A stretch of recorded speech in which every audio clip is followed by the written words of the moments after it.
Idol, ano bang mas okay inumin habang kumakain? Maligamgam na tubig or malamig na tubig? Actually, ang sagot ko sa'yo, kung ano yung mas gusto mo, kasi yung malamig, refreshing. Yung maligamgam, studies nila sa mga Chinese, mahilig sila mag-tsaa, green tea, tsaka warm water or lukewarm water. Yung maligamgam lang, room temperature.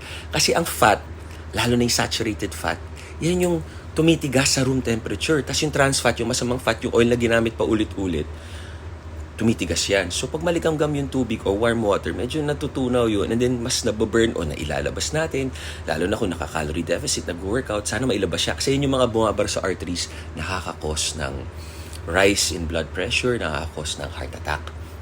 Yun yung lukewarm water. Pero kung payat naman tayo, o ano, okay yung refreshing. Pag uminom tayo, malakas kagad tayo. Yun nga sinasabi nila pag mabigat ang binubuhat natin, humawak ka ng malamig, dalawang kamay, tapos bitawan, workout ka, malakas ka, try mo. Tama kayo, mali ako na, Dr. Do what works for you. God bless.